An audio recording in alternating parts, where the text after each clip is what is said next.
atau Ratu Jaya Dewata, itu nama beliau. Kalau dilihat silsilah namanya, beliau adalah bukan orang-orang Islam, biasanya lahir dari kaum Hindu, agama Hindu. Tapi kita cobalah nanti kita lihat lagi. Terus beliau ini mengawali pemerintahannya tahun abad ke-14 sebenarnya, abad 14 atau tahun 1482 sampai 1521, atau selama 39 tahun beliau memerintah di Pakuan, di kerajaan Pajajaran. Ini di saat pemerintahan beliau lah kerajaan Pajajaran ini memiliki puncak keemasannya, kejayaannya, sampai banyak dikenal di kalangan kerajaan-kerajaan di Nusantara ya, bukan saja di Jawa tapi sampai ke Nusantara. Makanya beliau nanti disebut dengan Prabu Siliwangi atau julukan Prabu Wangi sebenarnya, karena memang wangi ya, jadi disebut Prabu Siliwangi, jadi bisa Prabu Wangi. Memang namanya tersohor ya, sampai ke bumi Nusantara. Ketika masa muda beliau ini catatan juga buat kita, nanti kita bisa ngambil benang merah barangkali dari sini ya. Ketika masa muda beliau, Prabu Siliwangi ini merupakan kesatria sebenarnya, kesatria yang gagah berani. Itu tadi yang bukan karena kesaktiannya, tapi karena gagah beraninya ya. Saya pikir di Bogor banyak para preman barangkali juga. Jadi keberaniannya luar biasa. Ya, kemudian ketangkasannya juga mungkin dalam memegang senjata dan seterusnya ya. Sehingga beliau disebut dengan kesatria pemberani dan tangkas ya. Prabu Siliwangi pernah mengalahkan Ratu Japura ya. Ini Amuk Amargul namanya ya. Itu adalah pernah bertanding untuk memperebutkan seorang permaisuri, calon permaisurinya ya. Di sini disebut dengan nama Subang Larang ini. Barangkali ini titik awal pertanyaan untuk menjawab pertanyaan kita, Islamkah Prabu Siliwangi ini? Karena dari sini ya, dari Subang Larang ini. Subang Larang ini adalah istri kedua dari Prabu Siliwangi. Jadi kalau ditanya berapa sih istri Prabu Siliwangi, saya nggak bisa menjawab. Tapi karena ini adalah catatan saja bahwa ini Subang Larang adalah istri keduanya. Kalau ketiga dan keempatnya nggak tahu, saya nggak ada dalam catatan sejarah, belum ditemukan. Ya. Jadi itu ya. Nanti sejalan dengan pertanyaan Islamkah ya, Prabu Siliwangi. Karena kita akan melacak jejak-jejak Islam di tanah Sunda. Tentu saja kita lihat dulu dari kerajaan ini. Sebenarnya kalau kita ingat kerajaan Pakuan, kerajaan Pajajaran, kita juga masih ingat dengan kerajaan Galuh Pakuan. Karena Galuh Pakuan ini adalah ayah dari Raja Prabu Siliwangi. Jadi memang ada identik ya, ada benang merahnya antara Galuh Pakuan dengan Bogor, kerajaan Pajajaran ini ada. Dulu saya, kalau nggak salah saya pernah di rumah ada semacam peta ya, peta dari Galuh Pakuan itu sampai ke abad ke-19, kalau nggak salah 1927 terputus sudah ya petanya ini. Nah ini mungkin bisa ditelusuri oleh mahasiswa hukum Islam, terutama pemerhati sejarah. Jadi Bapak Ari selaku pemerhati sejarah di tanah Sunda. Ya, ini adalah sebenarnya banyak ya, ada bukti sejarah kerajaan Pajajaran yang sampai sekarang bisa dilihat ya. Makanya kerajaan Pajajaran itu bukan mitos ya, sekali lagi bukan mitos. Jadi kalau Anda ditanya, ini mahasiswa ditanya atau rekan-rekan semua ditanya, Prabu Siliwangi ini mitos atau bukan? Bukan, tapi memang ada dalam catatan sejarah. Seperti peninggalannya ya, di sini ada prasasti batu tulis di Bogor. Pernah datang ke sana? Pernah? Belum ya. Ini ada ya prasastinya di batu tulis itu menandakan bahwa memang ada kerajaan Pajajaran itu. Ini di Bogor ya. Kemudian ada prasasti tanah Sanghyang ya, Sanghyang Tapak. Ini kalau mau lihat mungkin Pak Misno ya sekali-kali jalan juga ke daerah Sukabumi, itu ada prasasti Sanghyang Tapak ya. Nah nanti Pak Misno selaku pembongkar risalah sejarah mistisnya barangkali jalan-jalan ke sana ya. Ya, nah ini perlu juga ya. Kemudian ada lagi prasasti di Kawali, Ciamis. Kalau nanti juga kita boleh datang ke sana Ciamis untuk melihat prasasti Kawali. Dan yang terakhir kalau kita lihat bukan yang terakhir ada ya di Jakarta itu di Kampung Tugu ya. Kampung Tugu itu kalau nggak salah di Jakarta Utara ya. Itu ada Tugu Perjanjian Portugis ya. Itu Padrao ya. Itu ada di sana tuh. Ada. Di situ salah satu ada catatan bahwa kerajaan Pajajaran pernah melakukan perjanjian dengan Portugis ya. Kemudian di sini ada juga Kebun Raya ya. Tahu Kebun Raya di sini? Kebun Raya? Itu tempat apa coba? Mubarak. Tempat apa di ini Kebun Raya ini? Jalan-jalan. Kalau sekarang mungkin tempat berduaan ya, ke jalan-jalan keluarga. Padahal pada waktu itu adalah Kebun Raya itu tempat ya taman perburuan kerajaan Pajajaran. Itu tempatnya, makanya rusa di sana banyak sekali ya. Nah itu karena memang sengaja dulu ditaruh di sana biar mereka berburu rusa. Sambil berburu kemudian dibakar gitu ya, disate dan seterusnya. Ada peninggalan beliau, jadi nggak perlu lagi takut mengatakan bahwa kerajaan Pajajaran ini bukan mitos ya, tapi sudah ada buktinya. Kemudian ada juga terdapat ya, kerajaan Pajajaran ini memiliki rentetan raja-rajanya ya. Nah di sini salah satunya adalah Sri Baduga ya. Sri Baduga atau Prabu Siliwangi ini memimpin pada tahun 1482 sampai 1521 ya di Bogor ya, tahtanya di Papua. Kemudian dilanjutkan oleh Surawisesa. Ini setelah beliau 1521 sampai 1535. Ada tahunnya. Jadi catatan sejarahnya ada sebagai bukti bahwa kerajaan Pajajaran memang eksis ya. Kemudian ada Ratu Sakti, ada Ratu Dewata 1535 yang di situ kalau nggak salah ada makalahnya ya. 1551 ya. Kemudian dilanjutkan Ratu Nila Kendra 1551 sampai 1567. Nah pada tahun ini barangkali Pajajaran ini dikalahkan ya, hancur ya, karena diserang oleh Sultan Hasanuddin dan Maulana Yusuf anaknya ya. Jadi Hasanuddin dan Maulana Yusuf anaknya ini dapat mengambil alih kerajaan Pakuan, kemudian dipindahkan ke Banten. Mungkin nanti dilanjutkan oleh Raja Mulia ya pada tahun 67 ya, 67 sampai 1579. Nah dia dikenal sebagai Prabu Surya Kencana ya.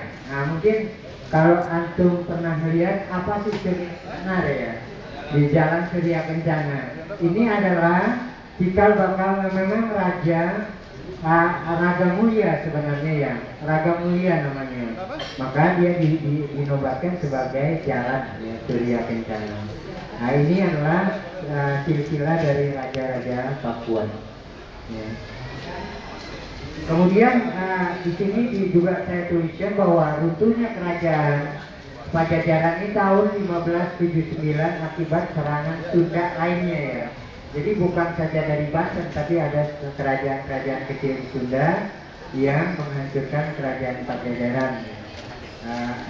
Salah satunya adalah Kesultanan Banten. Nah, Kesultanan Banten ini membawa singgah sana raja dari kerajaan Pakuan ke keraton Suro Sowan ya, ada di Bali. Suro Sowan.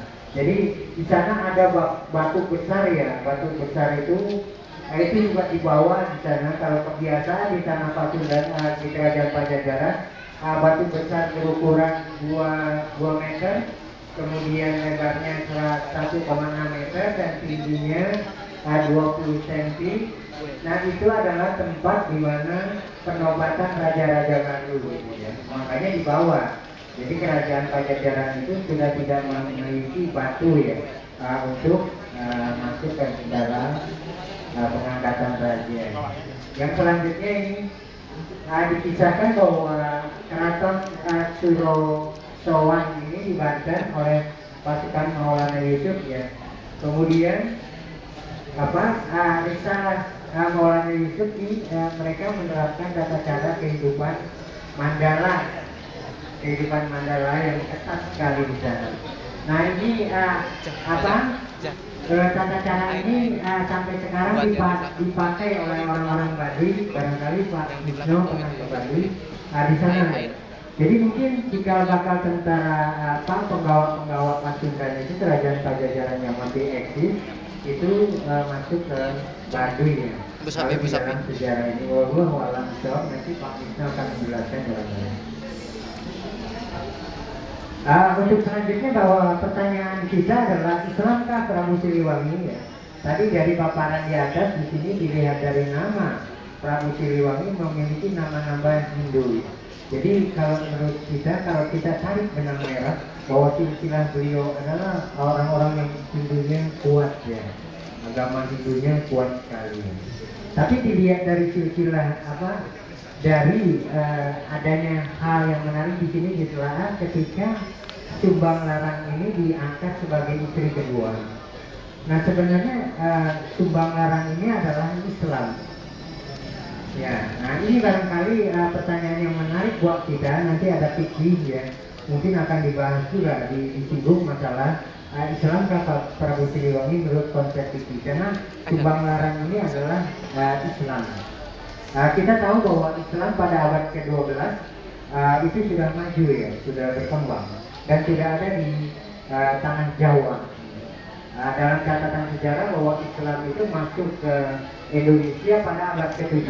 Berarti abad ke-13 ini di era-era kerajaan Pajajaran Islam sudah membumi. Ya, mungkin nanti akan kita bahas bersama-sama atau PR kita bersama.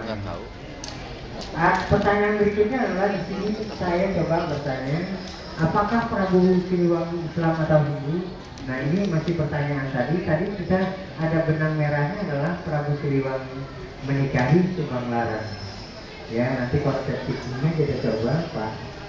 Terus dalam banyak catatan sejarah juga dan pendapat para tokoh masyarakat bahwa Prabu Siliwangi ini memang beragama Hindu ya. Kemudian ada juga yang katanya bukan beragama Hindu, memiliki aliran kepercayaan khusus ya, Sunda Wiwitan ya, mungkin wawalan ya, karena di sini dia ada kaitannya dengan Baduy yang masih mempertahankan budayanya gitu. Kemudian pertanyaan berikutnya, para ulama waktu itu memberikan izin Sumbang Larang yang beragama Islam menikah dengan orang Hindu atau kepercayaan lain. Kira-kira ulama pada saat itu mengizinkan enggak ya? Nah, itu ya. Seorang wanita muslim yang dinikahi oleh muslim. Wala tankihul musyrikati hatta yu'min gitu. Nah, namun kebalikannya demikian. Jadi kalau ulama pada saat itu ulama Islam sudah ada, barangkali nggak mungkin Prabu Siliwangi dapat menikahi dengan Sumbang Larang. Menurut pendapat saya barangkali bisa saja Prabu Siliwangi Islam, bisa saja.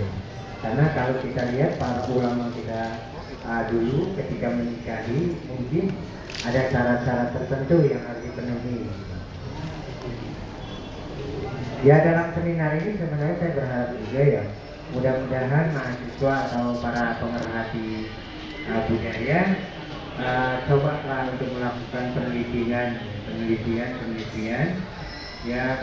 Di kita di STAI Jaya barangkali ada memang Pak Musa sedang belajar ya, masalah budaya, barangkali nanti bisa dipandu sekaligus yang belajar jadi mahir, yang mau belajar jadi bisa. Ya mungkin itu barangkali, cuma ada catatan sedikit ya. Di sini ada catatan bahwa ayah Prabu Siliwangi adalah Prabu Dewa Niskala atau bergelar dengan Prabu Guru Dewa Pranata. Mertua Prabu Siliwangi yang adalah cucu tunggal, mungkin bukan dari Sindan apa? Kemudian buyutnya adalah Prabu Maharaja Diggabuana. Jadi memang Prabu Siliwangi ini memang keturunan raja ya. Jadi keturunan raja-raja. Mungkin itu dari saya, kurang lebihnya mohon maaf. Kalau salah tentu saja datangnya dari saya, benar datangnya dari Allah. Billahi taufiq wal hidayah. Assalamualaikum warahmatullahi wabarakatuh. Waalaikumsalam warahmatullahi wabarakatuh. Gimana, jelas pemaparannya? Oke, kalau belum jelas nanti kita ada sesi untuk diskusi tanya jawab berkenaan dengan tema dari Bapak Romli ini ya, kaitan dengan apakah Prabu Siliwangi itu adalah Islam ya. Mungkin pengunjung Bapak sekalian sering nonton TV kali ya, ada sinetron, ada buku-buku yang berkenaan dengan bagaimana kepercayaan dari Prabu Siliwangi. Baik, simpan dulu pertanyaannya, kita akan lanjutkan ke pemateri berikutnya, yaitu siapa? Oh, saya sendiri.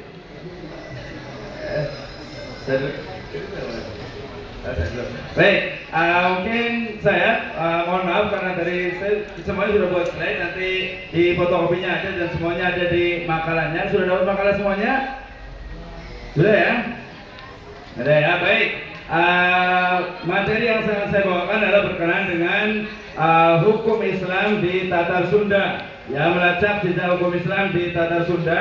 Hal yang pertama yang menarik perhatian saya adalah berkenaan dengan apakah ya, kalau tadi pertama disebutkan bahwasanya Islam itu adalah rahmat bagi seluruh alam ya, a'udzubillahi minasyaitonirrajim, wa ma arsalnaka illa rahmatan lil alamin, maka sejauh mana sebenarnya rahmat itu ada atau rahmat itu sampai di Tatar Sunda ini. Baik, kemudian yang kedua, kita ketahui bersama bahwasanya Islam itu datang ya ke Tatar Sunda membawa kedamaian dan mengajak masyarakat itu menuju kemenangan. Ini dua poin. Poin berikutnya yang menjadi pertanyaan kita adalah ternyata kalau selama ini kita itu mendengar sejarah bahwasanya Pajajaran itu diserang oleh Kesultanan Banten dan Kesultanan Cirebon itu adalah karena faktor agama, ini salah besar. Ini adalah salah satu dari konspirasi dari divided empire-nya Belanda yang menyatakan bahwasanya Pajajaran dihancurkan oleh Demak, oleh Cirebon dan Banten. Ya, ini salah besar. Kenapa? Nanti kita akan lihat bukti-bukti sejarahnya. Kemudian yang kedua, bahwasanya Islam kehadiran Islam di Tatar Sunda itu jauh sebelum persengketaan antara Cirebon, Demak dengan Pajajaran, sehingga sangat tidak mungkin sekali ketika unsur yang sifatnya keagamaan itu dipaksakan kepada masyarakat di Pajajaran. Ya, dari satu poin kita dapatkan bahwasanya persengketaan bahkan nanti penyerangan Banten dengan Cirebon ke Pakuan Pajajaran itu bukan didasari kepada agama, ya, tetapi lebih didasari kepada unsur politik dan kekuasaan. Nanti kita akan lihat bagaimana sejarahnya antara Pajajaran hubungannya dengan Portugis, kemudian juga dengan Kesultanan di Cirebon dan juga di Banten. Kemudian yang berikutnya adalah dari lacakan saya, salah satunya adalah mendapati bagaimana, karena tema kita tidak lepas dari apa yang disebut dengan hukum Islam, maka ada yang disebut dengan akulturasi hukum, ya, akulturasi hukum antara hukum Islam dengan hukum Pasundan di Tatar Sunda ini. Apa itu akulturasi hukum? Kita akan lihat berikutnya, ya. Berarti sebelum kita membahas tentang melacak jejak hukum Islam di Tatar Sunda, otomatis kita harus tahu apa sih sebenarnya yang disebut dengan hukum Islam. Ya, mungkin teman-teman dari jurusan hukum Islam tahu apa itu hukum Islam. Ya, hukum Islam itu adalah seperangkat aturan yang datang dari Allah Subhanahu wa taala yang termaktub di dalam Al-Qur'an dan As-Sunnah yang disebut dengan syariah, kemudian muncul juga ijtihad para mujtahid yang disebut dengan fikih, dan di dunia modern muncul juga apa yang disebut dengan qanun atau taknin, yaitu perundang-undangan Islam. Nah, berdasarkan hal ini maka yang dimaksud dengan hukum Islam adalah 3 bentuk tadi. Yang pertama adalah syariah, yang berarti nilai-nilai di dalam Al-Quran dan Sunnah. Yang kedua itu adalah hasil ijtihad para mujtahid, yang itu adalah fikih, dan yang ketiga adalah taknin atau qanun. Selanjutnya berbicara tentang mungkin teman sekalian dan teman-teman sekalian mungkin ada yang belum paham tadi apa definisi dari Tatar Sunda, ya. Jadi kenapa kita menggunakan istilah Tatar Sunda? Ternyata Tatar Sunda itu adalah mengacu pada wilayah yang awalnya itu berasal atau dimulai dari ujung kulon atau ujung paling barat Pulau Jawa sampai ke wilayah atau Sungai Cipamali yang ada di wilayah Brebes. Itu adalah Tatar Sunda. Ya, awalnya itu. Jadi kalau dikatakan Tatar Sunda itu adalah wilayah yang ditempati oleh masyarakat suku Sunda, itu adalah Tatar Sunda. Tatar berarti wilayah atau tempat, Sunda mengacu kepada istilah suku Sunda itu sendiri.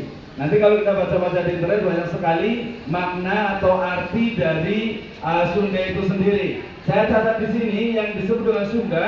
Nah, mungkin jangan-jangan orang Sunda juga nggak tahu apa arti Sunda sendiri, ya. Sunda itu berasal dari bisa bermakna bagus, ya, putih, kemudian juga bersih dan cemerlang atau bersinar, ya. Nanti kalau di Bogor itu kita tahu ada namanya itu Gunung Salak. Kenapa sih disebut Gunung Salak? Mas, ada di Indonesia itu ada apa gunung ada salak segede gunung. Nah, itu sebenarnya salah penyebutannya, ya. Jadi sebenarnya itu bukan dari makna Gunung Salak itu bukan salak buah salak, ya, tetapi itu adalah personifikasi dari yang disebut dengan Salaka. Nah, nanti kita mengenal di sejarah Sunda lama ada salah satu negara atau salah satu kerajaan namanya adalah Salaka Nagara yang dipimpin oleh Aki Tirem, terkenal dari mulai Jakarta, Banten, kemudian Parahyangan Barat dan Parahyangan Timur tentang Salaka Nagara ini. Kemudian yang selanjutnya, kalau kita bicara tentang Tatar Sunda saat ini, maka sudah mengalami penyempitan, ya. Kalau tadi dari mulai ujung kulon sampai ke Sungai Cipamali, ada yang tahu asal usul Sungai Cipamali? Akhir-akhir tahu? Nah, nanti Sungai Cipamali itu menjadi dasar bagi istilah yang disebut dengan pamali dalam masyarakat Sunda, ya. Ada istilah pamali. Ya, pamali itu ternyata berasal dari bahasa Arab. Sebenarnya ya ada fa, ada ma, ada li, ternyata itu. Fa itu apa? Maka, ma itu tidak atau nggak apa-apa, li buat saya. Jadi buat saya nggak apa-apa, buat kamu nggak boleh. Ya, itu pamali, ya. Artinya pamalia. Nah, pamalia. Tapi itu ya. Kemudian tadi berarti ternyata wilayah Tatar Sunda itu mengalami penyempitan, sehingga nanti dengan adanya ekspansi dari kerajaan Mataram ke Priangan dikuasai beberapa tahun, sehingga nanti budaya Jawa dengan Sunda sangat lengkap sekali. Kemudian nanti di wilayah Cirebon meluas sampai ke Indramayu, ya, Patrol dan sebagainya. Kemudian di Banten yang jelas-jelas adalah Tatar Sunda, kemudian mengalami ekspansi dari Cirebon yang menjadi Kesultanan Demak di sana. Sehingga kalau kita saat ini sejak tahun 2000 itu Serang atau wilayah penduduk yang ada di Banten atau terutama di Serang itu tidak mau menyebut diri sebagai Sunda. Kami bukan orang Sunda, kami adalah orang Banten, ya, orang Banten, sehingga kami bahasanya beda, sehingga sekarang itu mereka menjadi suku Banten, ya, bukan lagi suku Sunda. Baik, selanjutnya berbicara tentang sejarah Islam di Tatar Sunda. Tadi sudah disebutkan bagaimana ternyata sejarah itu sering sekali dimiliki oleh orang-orang yang punya kekuasaan. Ya, demikian juga sejarah itu sering sekali diputarbalikkan sehingga apa? Yang muncul image dalam benak kita itu adalah apa? Islam itu muncul atau hadir di Indonesia itu abad ke-13. Ini adalah konspirasi dan ulah dari seorang orientalis yaitu Dr. Snofogronje. Ya, mungkin teman-teman sekalian pernah mendengar siapa itu Snofogronje itu. Snofogronje itu adalah seorang orientalis. Tahu orientalis? Ya, orientalis itu adalah orang barat, ya orang Eropa yang mempelajari budaya-budaya timur, khususnya adalah budaya Islam. Sehingga nanti apa? Snofogronje itu adalah agennya Belanda, penjajah, kemudian datang ke Indonesia, merubah namanya menjadi Abdul Karim, ya, kemudian dia naik haji, belajar bahasa Arab, hafal Al-Quran, kemudian nanti ditugaskan di Aceh menjadi qadhi, ya, menjadi hakim, ya, kemudian menikah dengan orang Aceh karena dianggap sudah Islam, kemudian nanti ke Ciamis juga menikah dengan orang Ciamis karena dianggap sudah Islam. Padahal semua itu adalah seorang agen rahasia yang ingin melihat apa sebenarnya kelemahan dari umat Islam. Ya, salah satunya didapatkan, dia mengeluarkan teorinya bahwasanya Islam itu muncul atau datang dari Gujarat. Ini juga salah satu teori yang salah tentang masuknya Islam ke Indonesia dan di Tatar Sunda. Demikian juga teori tentang bagaimana ternyata Islam itu menurut Snofogronje itu adalah hadir di Indonesia itu pada abad ke-13. Ini adalah salah besar dan merupakan konspirasi dari orang-orang yang tidak suka dengan Islam. Baik, nanti boleh baca bukunya Anthony Reid berkenaan dengan bagaimana penjelajah Bahari, yaitu akan membantah teori-teori tentang masuknya Islam ke Indonesia atau ke Nusantara. Salah satunya adalah terbukti dengan bagaimana ternyata sejak awal tahun Hijriah, bahkan awal-awal sebelum Masehi itu sudah terjadi perdagangan atau hubungan dagang antara Eropa, kemudian Timur Tengah, Middle East, kemudian juga Asia, ya. Demikian juga nanti ke apa yang disebut dengan Asia Jauh atau Timur Jauh, ya, yang disebut dengan Indonesia, ya. Dan di sini kalau kita kembali ke sejarah Islam di Tatar Sunda, kita akan mendapati salah satunya adalah yang disebut dengan Brata Legawa. Ya, Brata Legawa itu adalah disebut juga dengan Haji Purwa karena dalam sejarah Carita Caruban itu menyebutkan bahwa Cirebon itu menyebutkan beliau itu adalah anak kedua dari salah satu raja di Galuh. Ya, nanti mungkin tadi kaitkan dengan apa sih bedanya Galuh dengan Pakuan. Nah, ini menarik sekali bagaimana ternyata nanti salah satu dari sistem sosial Sunda itu adalah nomaden, yang mereka itu biasanya melakukan aktivitas ngahuma, ya, berladang yang berpindah-pindah sehingga kerajaan itu berpindah-pindah beberapa kali, terutama di Bogor sini, di Pakuan Pajajaran, kemudian berpindah lagi ke Ciamis, di Kawali sana pindah lagi Pajajaran lagi sampai beberapa kali. Ya, nah di sini tadi yang Brata Legawa atau Haji Purwa itu adalah putra dari Prabu Guru Pangan di Palamarta Jaya Dewa Brata atau Sang Bunisora. Nanti saya kemarin datang ke Kawaluk di Panjalu, ya, di Panjalu itu ada Situ Lengkong, di situ ada Nusa Gede, di situ adalah salah satu makam dari Sang Hyang Bunisora, salah satu dari kerajaan Galuh, yang nanti anak keduanya itu adalah tercatat sebagai orang yang pertama masuk Islam.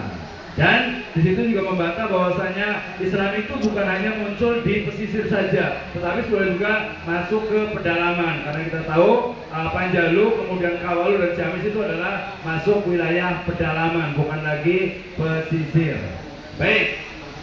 Jadi diawali oleh Brata Legawa, kemudian juga ada tadi Haji Purwa, yang nama lainnya dilanjutkan dengan tahun 1416 yang saya catat di sini, apa yang disebut dengan Syekh Kuro atau Syekh Hasanuddin. Sampai sekarang masih ada kalau teman-teman itu jalan-jalan ke Karawang, di sana ada makam, jadi makam keramat sekarang ya, makam Syekh Kuro, ya. Syekh Kuro itu adalah Sultan Syekh Hasanuddin, seorang dari Persia yang waktu itu ke Indonesia dengan mengikut atau menumpang kepada armadanya Laksamana Cheng-ho. Nah, nanti kaitan dengan Laksamana Cheng-ho juga menarik sekali, ternyata itu menjadi teori ketiga masuknya Islam ke Nusantara ini, ya. Jadi kalau ada teori Gujarat, ada teori Persia, ada muncul teori Cina, selain teori juga dari Yaman. Baik. Nah, yang selanjutnya selain dari Syekh Kuro tadi, Syekh Kuro itu membuat sebuah perguruan Islam, mungkin kalau sekarang ya pesantren di Karawang. Kemudian dan juga Syekh Nurjati atau Syekh Idofi juga membuat pesantren di Ambarjati, di Muarajati, di wilayah Cirebon juga. Dan di situ muncullah beberapa tokoh yang nanti akan menyebarkan Islam. Salah satunya nanti adalah murid dari Syekh Kuro, yaitu tadi Nyai Subang Larang, ya. Yang ini adalah nanti ada dua versi. Versi yang pertama menyebutkan bahwa Nyai Subang Larang itu adalah putra dari Syekh Kuro sendiri. Sementara versi lagi menyebutkan dia atau Nyai Subang Larang itu adalah putra dari Ki Gendeng Tapa, salah satu penguasa di di Muara Jati tersebut, ya. Tetapi tidak terlepas dari dua versi ini menyebutkan bahwa Nyai Subang Larang itu adalah seorang muslim yang taat karena diajar secara langsung oleh Syekh Kuro di Karawang. Nah, nanti akan muncul pertanyaan menarik, bagaimana pernikahan tadi disinggung oleh Pak Romli dengan antara Nyai Subang Larang dengan Prabu Siliwangi. Kapan pernikahannya? Nah, tadi kalau ditanya istrinya berapa sih? Nah, Prabu Siliwangi dari beberapa literatur terus disebutkan Prabu Siliwangi itu putra apa? Istrinya itu ada 7. Ya, dan istri yang ketujuh nanti yang akan menjadi akhir dari babat Pajajaran ini. Dan nanti perlu diingat, yang namanya Prabu Siliwangi itu kadang orang itu salah sangka. Mana sih yang disebut dengan Prabu Siliwangi? Padahal kalau kita tahu beberapa raja-raja yang ada di Pajajaran itu ternyata sangat banyak, ya. Dan tercatat yang namanya Prabu Siliwangi nanti disebut siapa dari orang ini? Ya, Sri Baduga Maharaja. Di Bandung ada satu museum namanya Museum Sri Baduga. Itu adalah nama asli dari Prabu Siliwangi yang kita kenal, ya. Jadi nanti juga membantah bahwasanya ketika Cirebon dengan Banten itu menyerang Pajajaran, itu sebenarnya bukan pada masa Prabu Siliwangi yang terkenal tersebut, ya, akan berbeda. Kemudian selanjutnya yang tentu tadi salah satu yang paling penting untuk membantah bahwasanya masuknya Islam ke istana di Pakuan Pajajaran itu bukan jalan kekerasan. Tadi adalah bagaimana ketika persyaratan Nyi Subang Larang itu menikah dengan Prabu Siliwangi, kemudian memberikan syarat bahwasanya anak-anaknya itu harus dididik dengan ajaran Islam. Dan akhirnya nanti ada 3, di sini ada 3 putra dari Prabu Siliwangi dengan pernikahannya dengan Nyai Subang Larang. Ya, salah satunya adalah nanti versi lainnya menyebutkan adanya Prabu Kian Santang, ada Rara Santang, dengan juga ada Walang Sungsang. Nah, ini menarik, ya, ketika sebuah nama itu akan mempengaruhi bagaimana, akan membuktikan bagaimana kebudayaan seseorang tersebut. Kalau seandainya, ini menarik sekali, ketika Islam itu tidak hadir di Tatar Sunda, saya yakin nama-nama yang ada di Sunda itu akan mengikuti nama-nama dari binatang. Ya, mohon maaf, umpamanya ada Munding Laya, ya, ada lagi Walang Sungsang, lagi tarik, ya. Jadi nama-nama itu adalah nama-nama salah satu dari tradisi, ya, tradisi Buddha yang nanti Hindu. Tapi sebenarnya nanti pengaruh Hindu di Tatar Sunda itu sangat sedikit sekali, terutama nanti berkaitan dengan keyakinan itu sangat sedikit. Yang paling menonjol adalah keyakinan lokal, yaitu agama Jati Sunda atau yang disebut dengan Sunda Wiwitan. Nah, kembali ke laptop. Ya, jadi tadi ketika Subang Larang itu menikah dengan Prabu Siliwangi, ternyata 2 anaknya yaitu Raden Walang Sungsang dengan Nyi Rara Santang ternyata memilih belajar Islam, dididik oleh ibunya, kemudian akhirnya belajar kepada Syekh Idofi di Cirebon. Dan sejak saat itu kemudian keduanya itu berangkat naik haji ke Mekah, dan ketika di Mekah Nyi Rara Santang itu menikah dengan di sini disebutkan yaitu salah satu penguasa di Mesir, ya, salah satu penguasa di Mesir yang kemudian menikah dan tinggal di sana dan melahirkan siapa yang disebut dengan Syarif Hidayatullah atau yang dikenal dengan Sunan Gunung Jati.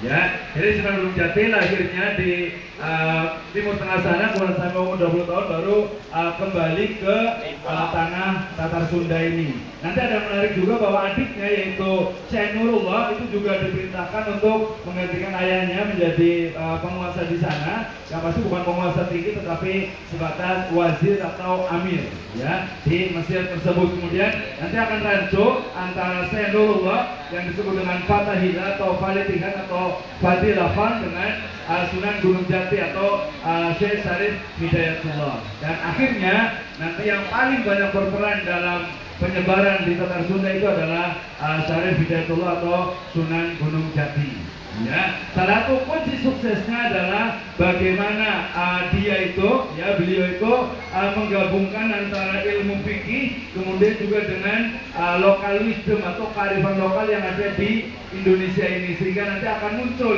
satu pembahasan apa yang disebut dengan etnofikih atau fikih lokal. Bagaimana sih kenapa orang-orang Sunda itu meyakini umpamanya di depan rumah itu dipasang umpamanya tangtang angin. Ya dulu masih ada tolak bala, tapi kemudian sekarang berubah karena sudah Islam akhirnya dipasang ayat kursi juga. Akhirnya dipasang ayat kursi, kemudian dipasang pokoknya mantra-mantra yang itu adalah menggunakan bahasa Arab. Baik, dan hasil penelusuran saya berkenaan dengan jejak dari hukum Islam nanti banyak sekali. Salah satunya dimulai dari berbicara tentang yang saya ringkas saja, nanti boleh baca di makalah saya di situ. Yang paling menarik adalah berkenaan dengan hitan. Ya, hitan.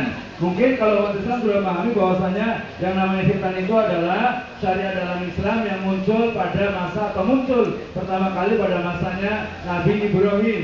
Ya, tetapi ada hal yang menarik ketika saya pergi ke Baduy sana, kemudian wawancara dengan seorang bengkong, ya atau bengkong, seorang juru hitan. Mereka menyatakan bahwasanya kami itu adalah keturunan Adam dan sejak awal kami itu sudah dihitan. Nah, fakta ini juga membantah adanya pelarian dari orang-orang Pajajaran yang karena tadi Kian Santang katanya salah dalam menghitan sehingga ada beberapa orang meninggal, kemudian yang lainnya itu lari karena takut meninggal. Ini juga salah atau terbantahkan. Ya, terbantahkan bahwasanya bukan mereka lari itu bukan karena takut untuk dihitan, karena dalam prakteknya hitan di sana pun dilakukan, ya baik laki-laki ataupun perempuan. Bahkan padahal mereka itu kalau di Baduy itu dalam tanda petik mungkin nanti kita diskusikan mereka belum Islam. Ya, kemudian tadi berkenaan dengan pernikahan. Ketika pernikahan, tadi mungkin kita saya bilang contoh, bahwa Ibu Tessa menyatakan ternyata ketika pernikahan antara Nyai Subang Larang dengan Prabu Siliwangi, Sri Baduga Maharaja, ternyata salah satu syarat yang harus diterima atau yang harus dilakukan adalah membaca syahadat. Ya, membaca syahadat ketika pernikahan. Ya, walaupun nanti terlepas kontroversi Prabu Siliwangi itu masih jati Sunda atau Hindu, ya, tapi syarat itu harus dilaksanakan, yaitu membaca syahadat asyhadu an la ilaha illallah wa asyhadu Muhammadar Rasulullah ketika pernikahan. Dan ternyata fakta ini masih berlanjut atau tradisi ini masih berlanjut di tanah Baduy sana, di mana mereka walaupun tadi bukan Islam, tetapi ketika akan menikah mereka laki-lakinya harus membacakan syahadat Islam. Ya, ini hal yang menarik sekali. Ya, kemudian berikutnya ada waktunya. Masih 2 jam. Nanti kita bisa melatih untuk tanya jawab saja atau bisa baca di makalah saya. Ya. Kemudian berikutnya berkenaan dengan ini. Kalau dalam atau di Tatar Sunda atau wilayah Tatar Sunda itu dikenal dengan istilah apa? Konsep Tritangtu. Ada pernah dengar Tritangtu? Ya, Tri itu 3, Tangtu itu ketentuan. Berarti 3 ketentuan yang harus ada pada suatu wilayah. Ya, nanti masyarakat Sunda mengenal ada 3. Yang pertama itu ada tata lampah, ada tata waya, ada tata wilayah. Ya, kemudian dalam bidang politik kita mengenal adanya resi, kemudian ada rama, kemudian ada lagi ratu. Nah, konsep adanya Resi, Rama, dan Ratu ini kemudian ketika Islam itu masuk berubah menjadi apa yang sekarang ada, yaitu disebut dengan apa? Resi itu dirubah menjadi lebih atau penghulu. Yang penghulu atau lebih itu adalah seorang ahli hukum Islam, ya, yang mengurusi tentang kematian, kemudian juga nanti pernikahan. Kemudian ada Rama, ya, Rama itu adalah seorang ahli adat. Ya, kemudian ada Ratu, yaitu raja atau kepala suku dari suatu komunitas adat di Jawa Barat ini. Ya, yang selanjutnya yang menarik juga berkenaan dengan ritual siklus hidup. Nah, ini kayaknya gak bakal selesai satu hari ini.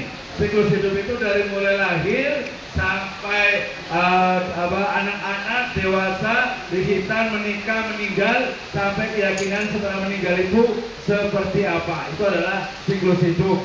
Dan ternyata saya ambil, mungkin nanti ada pertanyaan, kenapa sih contoh-contohnya itu dari umpamanya dari Baduy? Ya, salah satu argumennya adalah bahwa ternyata Baduy itu adalah satu-satunya sekarang komunitas yang memang masih konsisten dengan budaya buhurnya atau budaya Sunda kunonya, sehingga kalau kita ingin melihat apa yang ada di masyarakat sekarang ini, bisa lihat di sana itu sumbernya itu dari mana.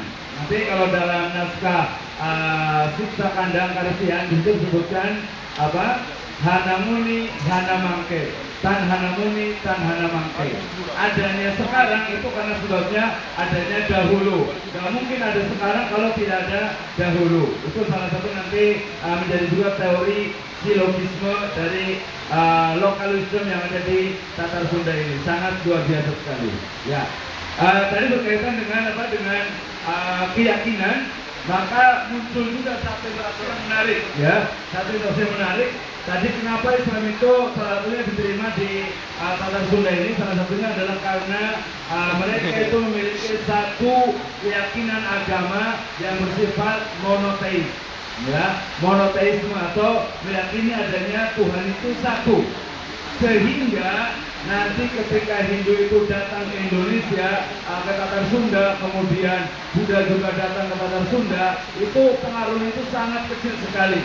Ya, bahkan nanti dewa-dewa di Hindu itu akan tetap diletakkan pada bawah dari zat yang disebut dengan mukawasa atau mengesahkan, yaitu Gusti Allah Subhanahu wa Ta'ala.